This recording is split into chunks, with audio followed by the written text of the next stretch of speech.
Did it do the intro at your side? It did the intro, yeah. It didn't do the intro. It did not do the intro over here for me, so I do apologise. Hello, everybody. Welcome to All for United with me, Rusty, on the good, the bad, and the ugly.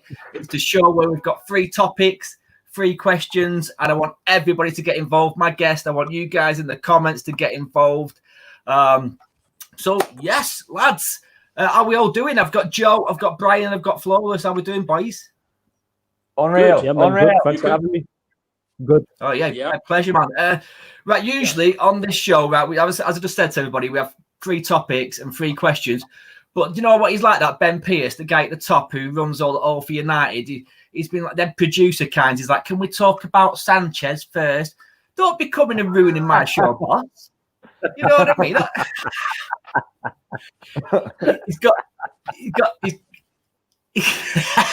He's got a point though, and he's got a point. There's been obviously some breaking news with Jaden come out that the fees have been arranged. I think we've heard it all before. It's getting a bit tiresome now, but everybody seems to be jumping on this now. You know what I mean? Every kind of media source possible out there saying that intermediary fees, if I said that word right, have been sorted between the 2 clubs and the players and the agents. Now it's just all about getting that fee across. I can see Joe catching his eyes out. It's done. It's doing my head in. Just get it done, all right? We've all known for months it was going to happen. Prior to the transfer window being open, it was all sealed, done, and dusted. And then suddenly it's not. And then suddenly it is again. Get it done or just finish football. I can't stand this anymore, okay? I can't stand it. Please. Joe, Joe, let us know how you feel. If we don't sign Jadon Sancho, do you think we'll get Wesley Sneijder this season? Oh my God. Oh my God. I can only dream. Barry. Don't be going there, Barry. Don't be going there, mate. Flawless, what are you thinking about the Jadon Sancho thing, mate? Are you finding it a bit tiresome, or have you got a bit excited today? Nah, I found it tiresome, but I've already gone out on a limb and said months ago that it is going to happen. So I believe the deal will happen. But we know United like to drag out these deals. Who's the last player that we signed quick minus Donny van der Beek? And that wasn't even due to us. That was due to Van der Sar. We always take forever and a day to do deals. Aaron Wan-Bissaka took a long time. Harry Maguire took a long time. This is just how United move. We move very slow. So the Sancho deal, yes, it will happen, but we'll get there. We'll get there in the end.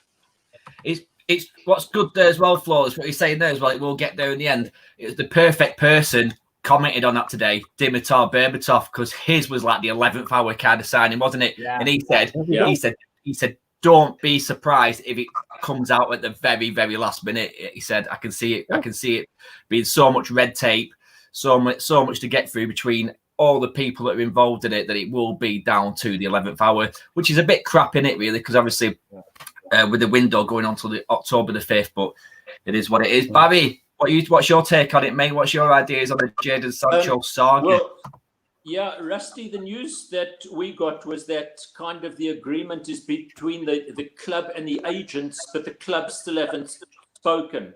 But, you know, we have this time and time again.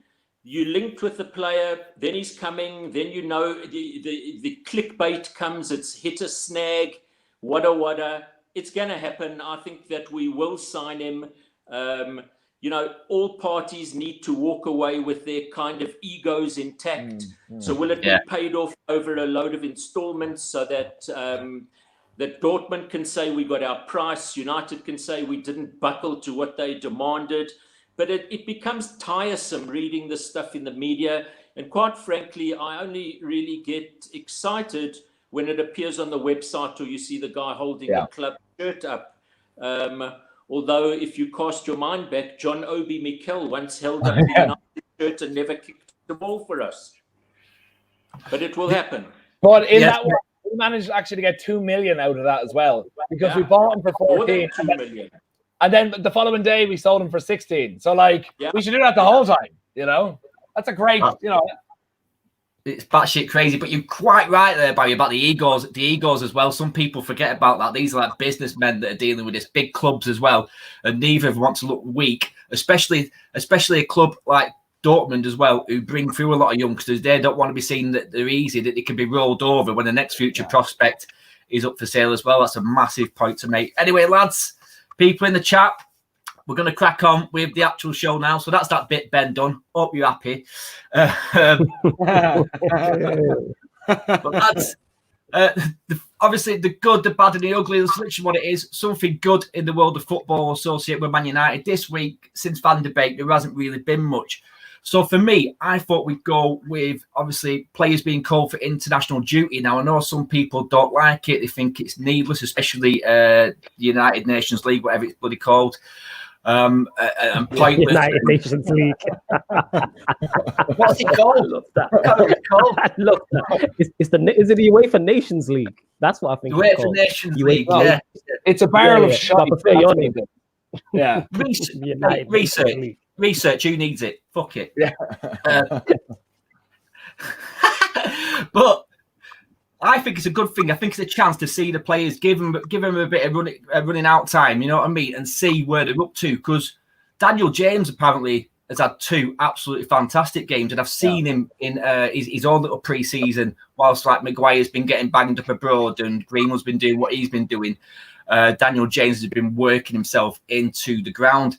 So for me, I think it's been great to see the boys and watch them in play. What's your take on it, Flawless? Is it something that you thought was necessary or not?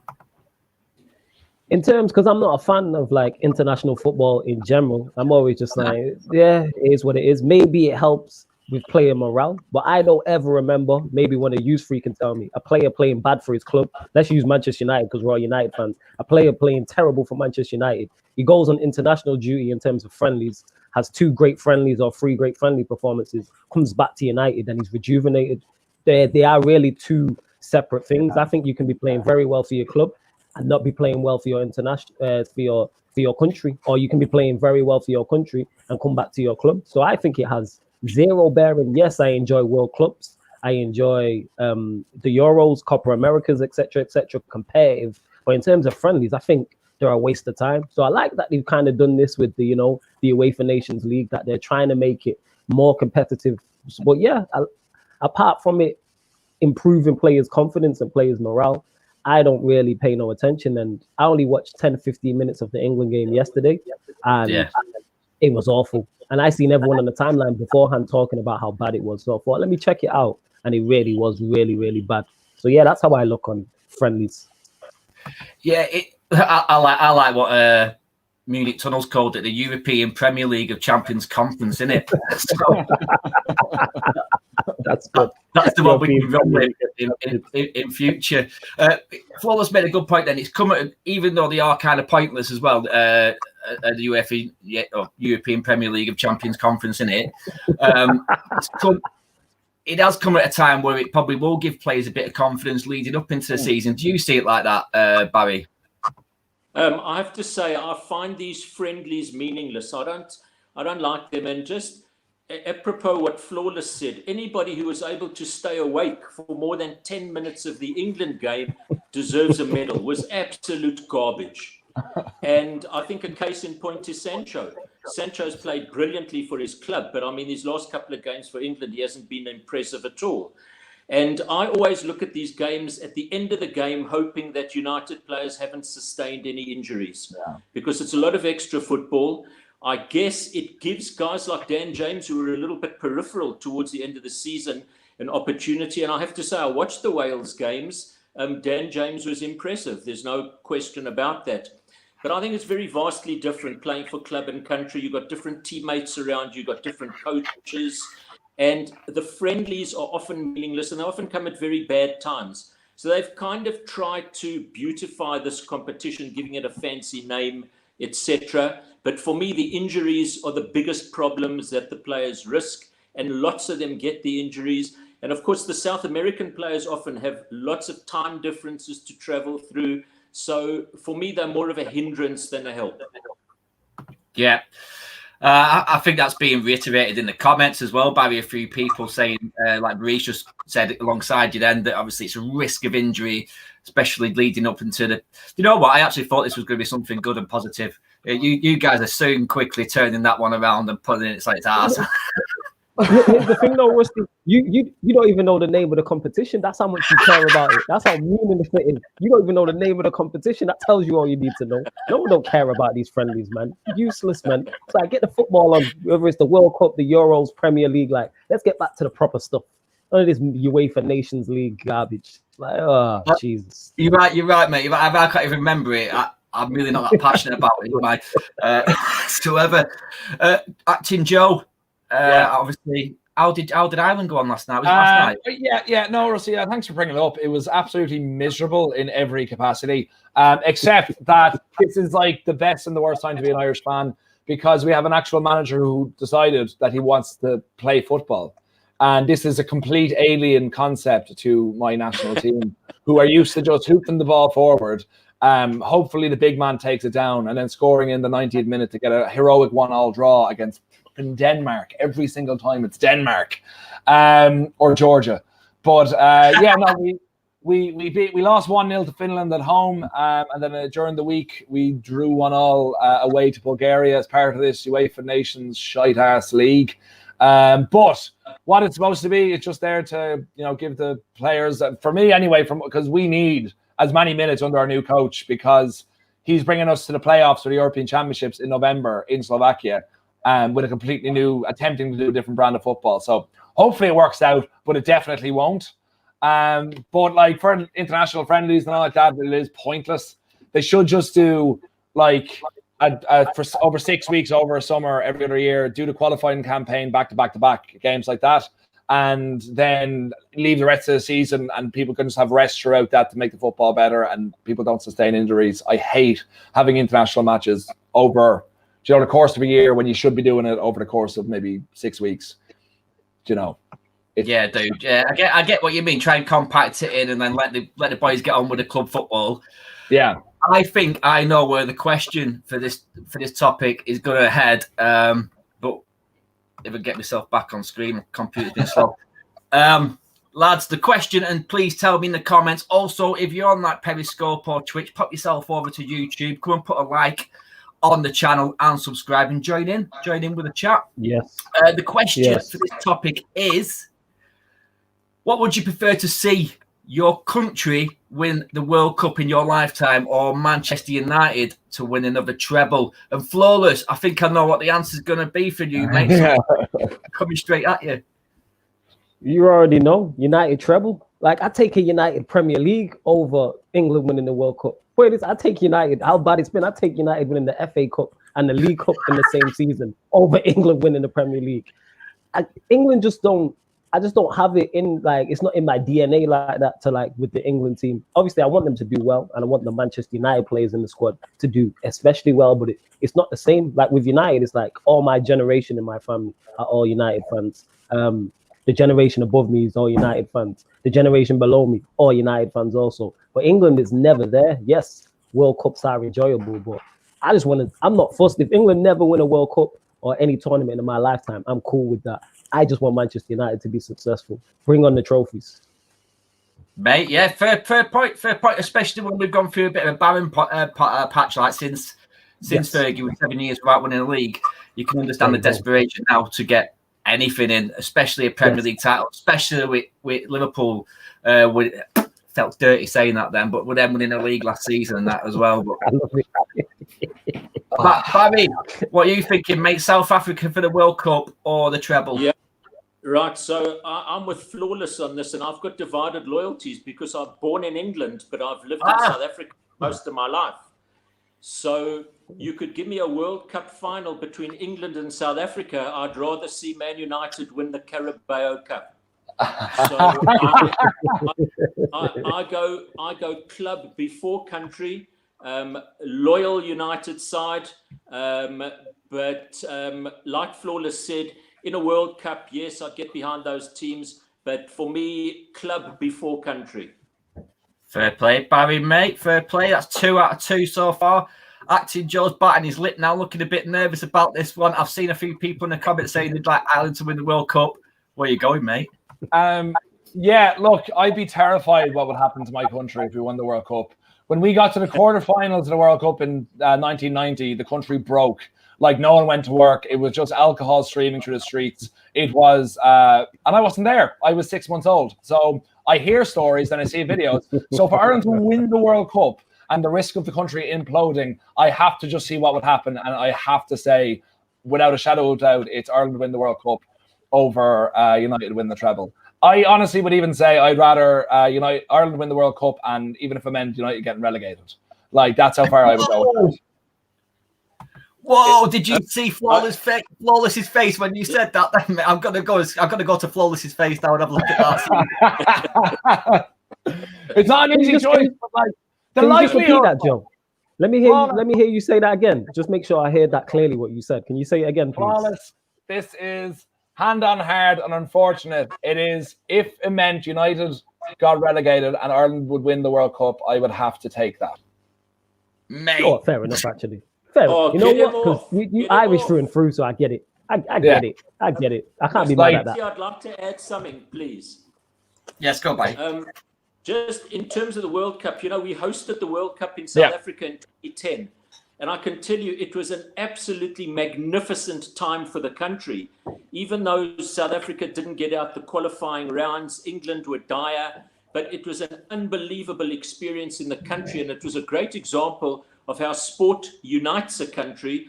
And sorry to change games, but we saw this in the 1995 Rugby World Cup over there, which of course we won. So these things do unite a country, and they have far-reaching implications. So let's not demean that. But just apropos Joe's comments about United being relegated, Joe better not give out his address because we'll be beating his door down. I will say there is not much chance of this actually happening, and I will not tell you the name of the country I live in out of fear of my safety. Joe, I followed United in the season they were relegated, mate. I've been there.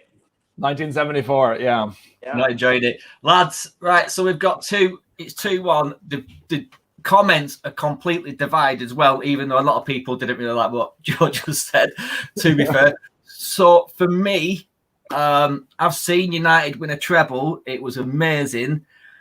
And as much as I want us to get back on the top of that perch and stop Liverpool from getting any more titles, if you was to say to me, United treble next season or England win the World Cup, I'm sorry, boys, I'm going for an England World Cup. I've been saving me back for a tattoo. England, mate. I've got tattoos everywhere, but I've been saving it to get like the jewels with mate and the squad and everything. And I'm sorry, guys, don't give me any hate or anything, but I've seen the treble done. It was beautiful.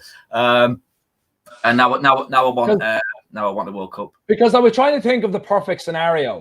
Like, is it Ireland beating England in the World Cup final? For me, like, that seems perfect on paper. But then I was like, no, that means England will have to have gotten to the World Cup final. So what I'd rather is Ireland win the World Cup in the same year England crash out of the World Cup in the worst defeat of the life, a la Germany in the most recent World Cup.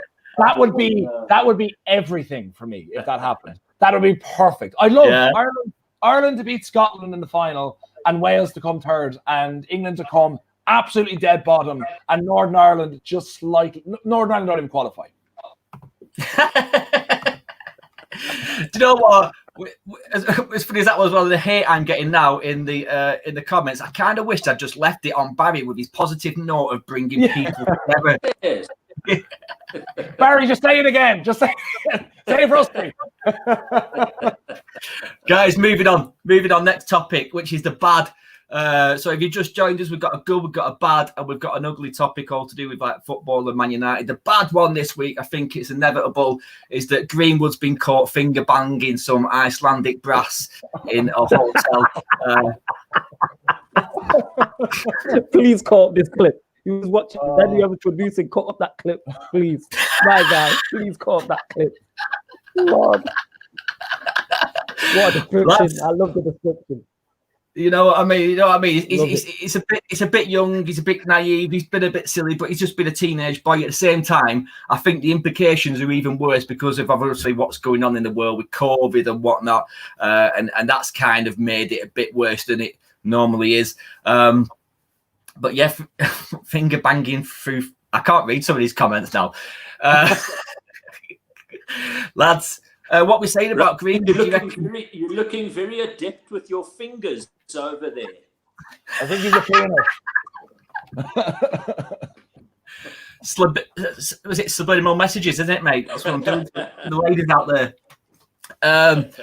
But, mate, I don't even know what this show is. It's an absolute mess. Hey, I'm here every week. This is a great show. I'm here every week. This is great. You're here every week, lad. Nothing's texted here every week, man. Joe, what are you thinking about Greenwood? Do you reckon? Is he just a boy being a boy, or does he deserve to? Does he deserve further sanctions? He deserves. What he did was incredibly selfish. It was, with everything that's going on, he's representing his country. It was completely and utterly the wrong thing to do. Yet I would have done it as well. So that's it. I'm as bad as he is, but he should get fined, however much he gets fined, and get a slap on the wrist. But to be honest, yeah, I do it. You would do it, wouldn't you? You know what I mean? 100%. You're 18 years old. Your arse goes 10 to a dozen, lad. You know what I mean? You've got loads of energy that you can use. You know what I mean? Icelandic women are not made out of what the rest of us are. They're like lights of pure perfection. Even the ones that we saw who were not the best, but compared to everything I've ever seen in my entire life outside of the Nordic countries, they are sensational. So if he said no to that, I'd have serious questions about him. But the fact that he went and did it, I'm like, yeah, fair play to you, but you shouldn't have. But fair play to you. I don't know if you heard the conversation that obviously these girls knew what they were doing. They recorded a conversation between Phil Foden and Greenwood. Yeah. And Phil Foden's like, "What do you want to come to the hotel for?" And Greenwood's like, "What do you think, mate?" You know what I mean? Cup of tea and a slice of toast. Oh, for God's sake! Flawless, mate. What's your take on it? Oh, let me try and compose myself because I'm still laughing at Joe saying he was completely wrong and selfish in what he did, but I would have done the same thing. Obviously, he's a kid. Get me? Yeah. So you have to look at it like that. That's not the excuse, but it's the reason behind it. If I'm clicking that switch, just locked off. Just lost Flawless for a second. We'll go back to Flawless in a minute whilst he sorts his connection out. Barry, mate, obviously there's a few years between you and Greenwood, but what would you have done in that situation, dude? Yeah, well, firstly, unlike Joe, when I was 18, no girls even looked at me, so it wouldn't have been part of the situation. But I have to say, maybe I'm taking the stance of somebody probably being older than all three of you put together. But I think Greenwood and Foden's behavior is completely unacceptable. I think that many people are saying, they're young lads, give them some latitude. Fair enough if they were out at a party somewhere, but they're representing their country. That's number one. And number two, unfortunately, like it or not, we're in the midst of a COVID epidemic, a pandemic. And they've been told how they need to behave. And it's extremely selfish because they're putting themselves, they're putting their teammates, potentially people back at home at risk. So I'm not impressed with them at all. And I don't adopt this policy. They're young guys and give them latitude, etc. They're guys commanding massive salaries. They're in the public eye and they need to behave themselves. And what one expects always afterwards, which we've seen, these kind of apologies that you see on social media, that they've obviously got their club lawyers to write for them because they're not capable of putting such words together. So I'm not impressed with them. They need to be punished in the England camp, done and dusted. Don't do it again and move on. Yeah. A voice of reason there, Barry, amongst us young, stupid fools, to be quite honest. I agree with Barry. I said it was bad he did it as well. I just said I would have done it too. I would have been a little bollocks as well, all right? Barry, Reese is right. Reese is I've got wrong one now. Wrong comment. Reese is right. A bit harsh on yourself there. A bit harsh on yourself there, Barry, as well, mate. I'm sure the lady swooned over you, mate.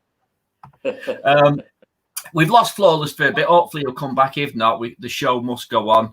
But the question, and don't forget to join in the comment section as well. The question for the bad is, who do you think from the current Man United squad would be the most likely person to grass up a member of their team over the COVID rules, and why? And I'll go to you first, Joe.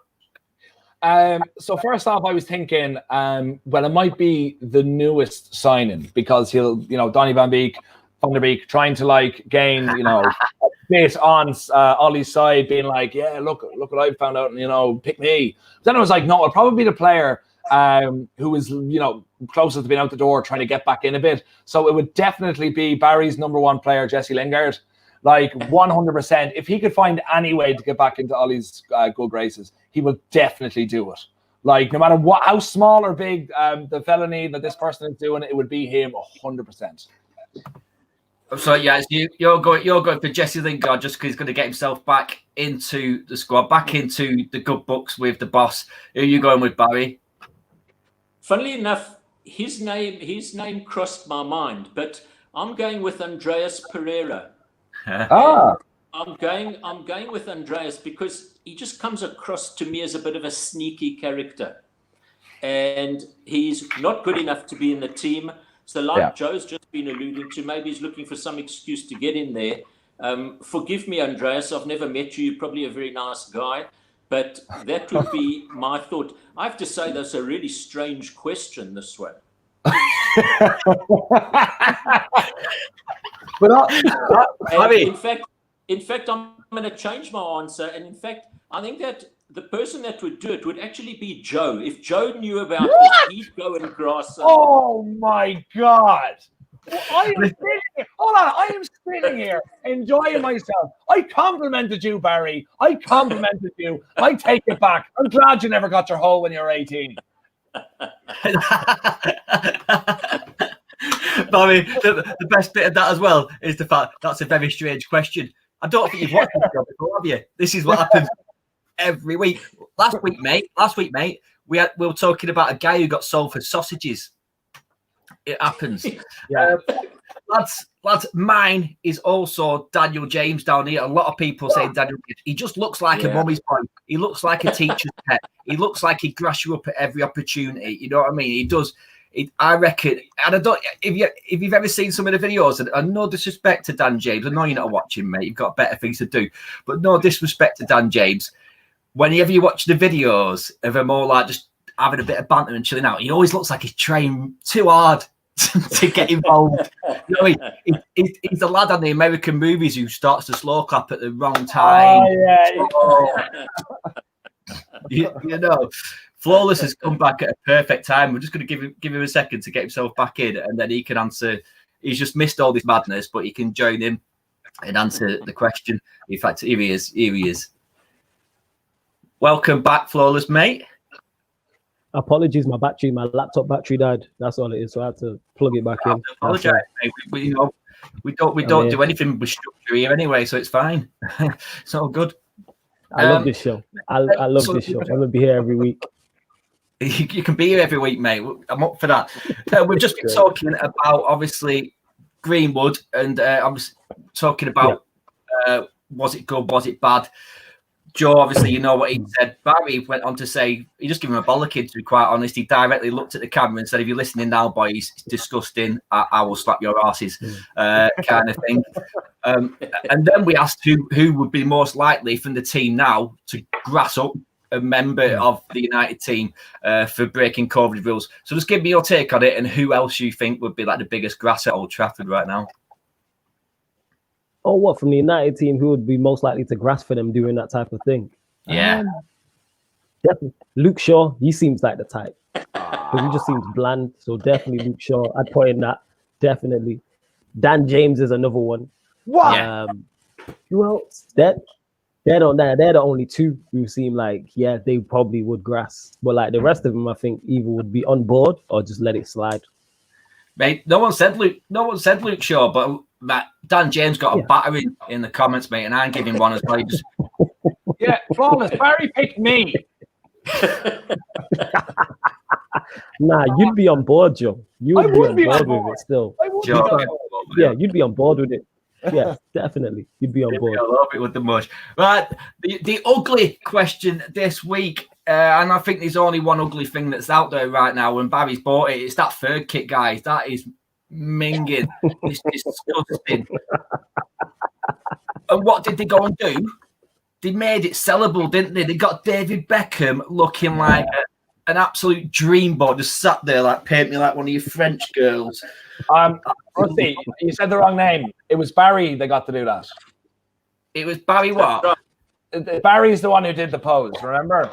I don't know about that Beckham chap you're talking about, but the only person that get me to buy that jersey is Barry, sitting seductively with that jersey on. Mate, but Beckham, though, he can wear a sarong, he can wear a dress, and he makes it look good. If I wear that, mate, I'd only wear that top if it was shit shirt day at Christmas with the lads. It's that bad. There it is.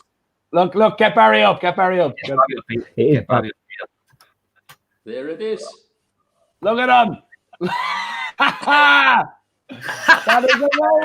That is amazing. Mate, I didn't know what you were going on about. I hadn't seen that yet. That is you've pulled it off even better than Beckham, to be honest. That is much better. Much better.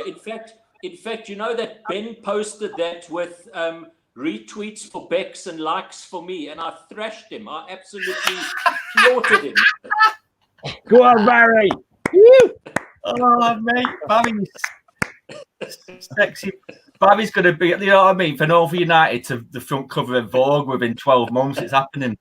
Well, Barry, look, you couldn't get your hole when you were 18, but with that jersey at your age now, I think you have them queuing up. I'm not sure who'll be queuing up, Joe. Well, it is a bad shirt, though. What we're thinking about it, Joe? What are you thinking about that shirt, man? Are you going to buy it? I kind of like it. Oh, I'm really embarrassed. When I first saw it, I was like, that's all right. And then everyone was hating it. All these like United fans, I'm like, oh yeah. And I'm like, they're like, no, we hate it. And I'm like, oh, so do I. I'm kind of like think I might get it out of like some sort of, try to be different, But yeah, I'm not the worst fan of it, but I wouldn't, be the best. But I'll probably buy it for the crack. I like the fact that people are now saying on that Twitter and other social media sources are saying things along the lines of, it doesn't look too bad without the shorts. Why were you going to buy the shorts anyway? Yeah. You weren't, were you? You weren't going to go to buy the full kit wanker, were you? You're just going to buy the shirt. So why does it make any difference that there's no... Have you bought the shorts as well, Barry? So, no, the shorts are awful. But you realize, of course, that the marketers, we are marketers' dreams because this is what everybody's talking about. Yes. So they are absolutely loving this. And I have no doubt that the guys that do the marketing, probably before this shirt was done, they probably went out and canvassed a lot of young people, I think, who like sort of the sort of leisure gear and things like that. So this shirt doesn't look bad. I mean, it looks a lot better on me than it does on Bex, but it's not bad. It'll grow on you. And, there are many people that collect United shirts and they buy every single shirt that comes out, no matter what it looks like. Like you. But like me, and I would just a word of warning. The shirt potentially is going to be a problem in South Africa. We have a lot of game parks here. A lot of people go on safari over here, and you don't want to be walking around in lion country wearing this shirt. I mean, that's been reiterated in the comments by Jacob. He said, "Imagine someone in Kenya wearing that; they'd be dead in 2 minutes." He's right. Oh, let's keep it 100. Yeah, let's keep it real though. It's awful. It's absolutely awful. Like, it's really dreadful. The full shirt's dreadful, and then when you see it with the socks, the socks and the shorts, it's even worse. That is the worst kit, I think. I don't think United have had a worse kit. If there's a worse one, someone please let me know. The only one I know that's as bad as that, arguably, was maybe the grey one. That obliterates the grey one. That's that bad that it's first, second, and third worst United kits I've ever seen. It's really bad. Like, just in total, you add in like I said, the socks and the shorts. Who designed this? Like, who signed this off at Adidas and said, yeah, this is what we're going with? Who did this? Like, that must have went through numerous teams and they were like, yeah, it's really bad. It's awful. Have you noticed how many teams' third kits this season are really kind of off the wall with really bizarre designs on them? Wolves, Juventus, they've really kind of gone to town with, kind of strange designs. Maybe a thing of the future. Who knows? Maybe I'm not sure how often I'm not sure how often we'll see United actually wearing this kit. I think they're going with a Hopefully theme never. that 2020 is fucked already, so just carry a theme on buying the kit. to be fair as well, lads, it's like it's flawless. What a laugh that is! I love that laugh. That is great. That's a great show. That's right. Sorry, I didn't mean to interrupt. I'm gonna mute myself. It's as if they give it to somebody whose last day of the job it is, and went, "Can you do as a kit before you go to your new job?" No, I've got you. Don't worry. Madness. Matt, that leads us on. Joe, did I even ask you what you thought of the kit? Did I ask you? Yes. Good. Right, moving on then. You liked it. You liked it? We don't even got it, yeah. I want to know what colour would you have on the back on that for the names? You can't have black, can you? 'Cause that just look ridiculous. Is it going to be red? No, the back is white. It's plain white, the back. Oh, it is, isn't it? Yeah. Again, research. Structure, I think.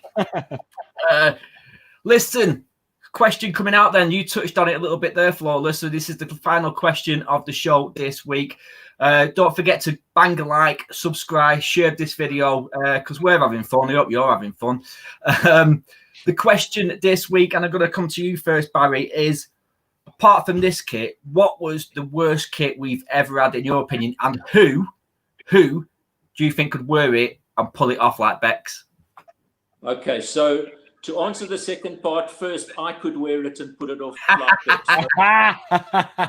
And in fact, I've got the kit that for me is the worst kit, and it's the one that Flawless alluded to. It's the grey shirt of 1996 that we changed at halftime against Southampton. In fact, we never won a game wearing that kit, but it's just generally an ugly kit. It's not particularly nice. I don't think many people bought it. If you look at the numbers and the names on the back, they're not really good. And in fact, if I can just sprout a quick anecdote, if you look at the United podcast with Albert Morgan, the kit manager, he speaks about that particular kit. And in fact, at the time, round about then, United had a lady who was a professor of ophthalmology who was teaching players how to use peripheral vision. And in fact, she also picked up on the fact that that kit was not good in terms of the players being able to identify each other during the course of a game. And they did shelve it after a few games. So I guess that has to go down as our worst kit ever. And you're wearing it, Barry. You're gonna bring the sex appeal and make it. Oh, absolutely. And in fact, if we do another one of these shows, I'll dig it out my archives and I'll wear it. Yes, mate. I'm well up for that. But I tell you what, it's a good point I never thought about. I did sports science at college, and then I did sports coaching for my first degree. Yeah, I'm on my second one because I'm smart, right? And during the sports coaching, we went to I can't remember where we went, but to study analysis. And one of the things he studied a lot was peripheral vision. And yeah, you won't be able to see each other with that fucking grey top on, would you? That's absolutely mental. So that's a massive point. That anybody in the chat? Obviously, we've got somebody said grey shirt. The Green Devil said the grey shirt. It was a terrible shirt. Joe, what's your worst shirt ever, mate? Well, as per usual, Barry has stolen my answer. Because as it's the only jersey that's ever actually cost us a game. But other than that, after doing a quick Google search there of worst Man United jerseys in history, I have to go for the inside-out gold one from, I think, 2001. Do you remember, like, it was inside it was white, outside it was gold? No, the white was white.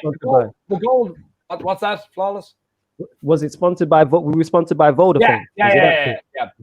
Inside it was white, the outside was gold. I remember thinking it was so cool when I was an idiot, but after Googling it there again, I realized what a big pile of dog shit of a jersey it actually is. And like would not, and I'd like to say it wouldn't exist now, but after seeing the zebra one, who knows? But I remember the inside, the white one was nice. The white, when it was the white jersey as the second jersey, but the gold one just makes me vomit even thinking about it again. It was the fans edition that was reversible. When the players wore them, they were single colored jerseys, but we kind of got two for the price of one. And I think Joe makes a good point. That gold one was a pretty hideous one. In fact. Yeah, it wasn't the prettiest at all. But Joe, Who's making that shirt sexy for you? Is it Barry as well? Oh shit, yeah. yes. Oh no, Barry would have got my vote if it wasn't for his outlandish comments earlier on in the video. So I'm going to give it to the closest thing we had to a modern day Cantona. I suppose I'm going to give it to Dermot Berbatov, mainly just for his hat trick against Liverpool, and seeing him do that in that jersey would make me explode from the trousers down. So yeah, the trousers down. So Berba gets it.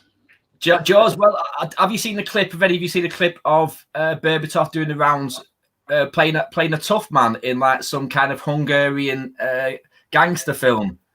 He proper plays. Try and find it on Twitter. He plays it off pretty well. So yeah, he could probably pull any shirt off without and look threatening as well. Just harass you into doing it. But yeah, good choice, mate. Flawless. Obviously, I think are you going with the grey, mate? Is he gone again? Oh, nah, me. Can you hear me? Yeah. Yeah, got you, dude. What are you going with? Hear me, yeah. Excellent. Yeah, it's the great one. That's the only one that's the only kit I remember being like, yeah, I don't like it, because we had a grey one recently and it was nice. It was just that version of the grey one. Like, they really messed it up. And again, if I remember correctly, the socks and the shorts were also terrible. So yeah, I like the gold one. I don't know. I don't think you can go wrong with a gold kit. I didn't mind that. Most of the time, United kits are pretty nice. Even our blue ones, even though obviously that City have been nice as well. But that grey one really sticks out. And it's that bad when it was years ago. We're in 2020 and we still remember it to this day. Like, everyone remembers that grey kit. So yeah, you have to go with that one. It's the grey one or they won't do. For me, it has to be the grey one as well, just for everything that everybody said about it. And I don't think anybody can pull that off, mate. I don't even think Beckham can pull it off. I don't think like my biggest crush ever, Charlize Theron, could pull that off. So I'm going for the fucking I'm going for the invisible manta. I'm going for the invisible manta wear it, because no fucker could see anybody in it anyway. So that's the one for me. Lads, it's been an absolute pleasure having you on. Flawless, please come back with that laugh again sometime. Barry, come back with them quick quips. And Joe, obviously, is a regular. I've really enjoyed it. I thought you've enjoyed it in the comments. Please give us a like. Hold on. I'm not letting it finish on that. You said Flawless come back with the laugh. Barry come back with your quips. And Joe, you're a regular. Like,